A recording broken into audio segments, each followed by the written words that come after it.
And to everyone here, I say, enough. Enough with the gaslighting. Enough with the distractions. Enough with the squid tactics. We cannot be knocked off course by words meant to confuse or mislead. Why don't you get the kumquats out of your mouth and get to the fucking point? Because I don't know what you're talking about. The pursuit of justice for the victims of illegal drugs, for the victims of pogos, and for the victims of extrajudicial killings. What the fuck are you talking about, man?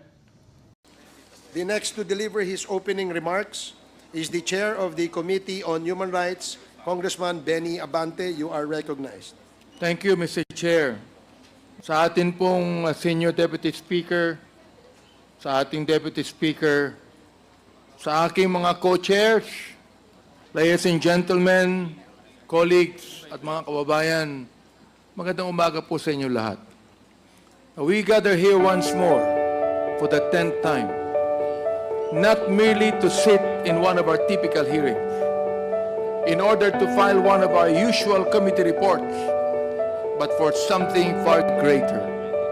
We have convened again because we cannot and we must not lose sight of the purpose that drives us. The pursuit of justice for the victims of illegal drugs, for the victims of pogos, and for the victims of extrajudicial killings.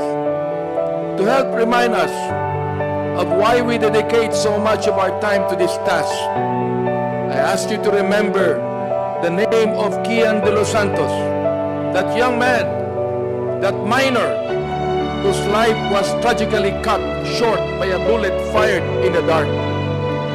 We are here today for Kian and for the countless innocents like him who died in the name of a misguided, bloody war on drugs. To our people and to everyone here, I say, enough. Enough with the gaslighting. Enough with the distractions. Enough with the squid tactics. We cannot be knocked off course by words meant to confuse or mislead. At this point, there is one voice we must focus on. One that was used under oath in the halls of the Senate. Last week, former President Duterte himself spoke before the Senate and the nation, and in his own words, took responsibility for the blood spilled in his war on drugs. He did not deny. He did not deflect. He admitted that he gave orders. Orders that directed our own police forces to encourage suspected criminals to fight back so they could be killed. Under oath, he told us this without shame and without remorse. This was not hearsay. This was not a speculation. This was a declaration from the man himself. He went further.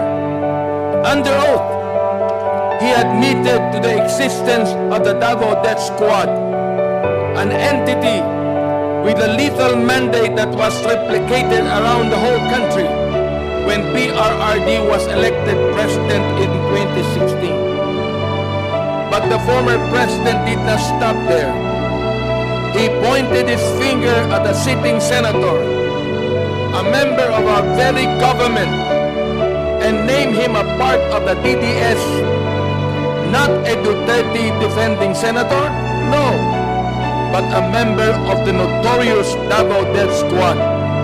Ano ang sinabi ni PRRD, and I quote, yung isang senador, yang nakaupo dyan, si Senator De La Rosa, Death Squad rin yan. End of quote.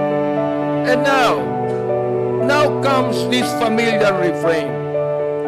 It was all a joke. Biro lamang daw.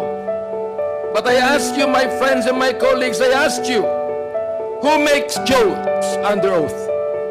Who laughs while mothers bury their sons? Who finds humor in this horror? This is no laughing matter. The lives lost, the grief that lingers, the blood spilled in our streets. These are not punchlines in a cruel joke. These are lives, young innocent lives taken from us. But perhaps we should not be surprised. Perhaps we should not be shocked that this sacred issue, the sanctity of life, is treated so trivially. For we have seen time and time again how human life has been cheapened, how easily these men speak of death, how casually they wash their hands off the blood of the innocent. As Proverbs 31 verse 8 and 9 reminds us, and I quote, "Open thy mouth for the dumb in the cause of all, such as are appointed to destruction. Open thy mouth, judge righteously, and plead the cause of the poor and needy." End of quote. We are commanded to raise our voices for those who cannot speak, to seek righteousness for those who have been silenced, and to demand justice for those who have suffered unjustly. This, my friends, this is why we must not falter. This is why we must not rest, why we must not turn away. We have a responsibility, not only to the victims, but to our nation. We must continue this work, unyielding, unrelenting, uncompromising. Mga kasama, we have the statement of the former president. We also have testimony and evidence that corroborates what he said under oath. Now, we must hold to account those who have perpetrated these heinous crimes.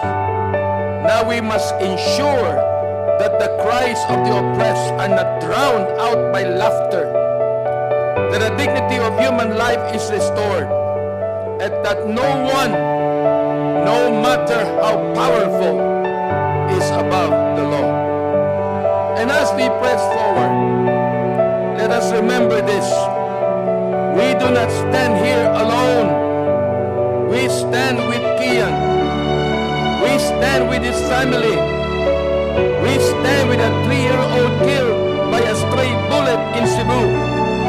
We stand with a 9-year-old killed in Caloocan, and the death certificate showed that he died of pneumonia. We stand with a tricycle driver gunned down just because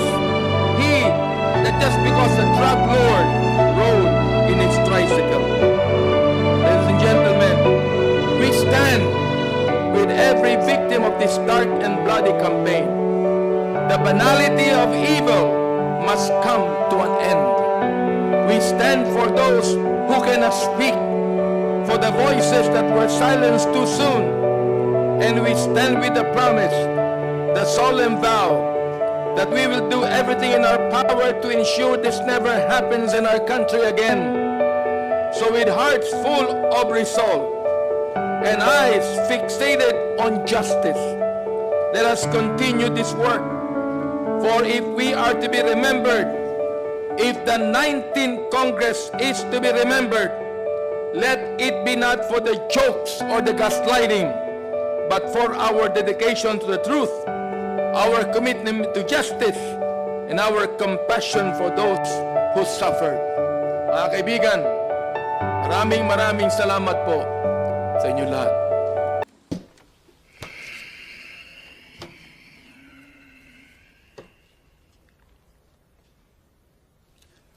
What in heaven's name are you talking about?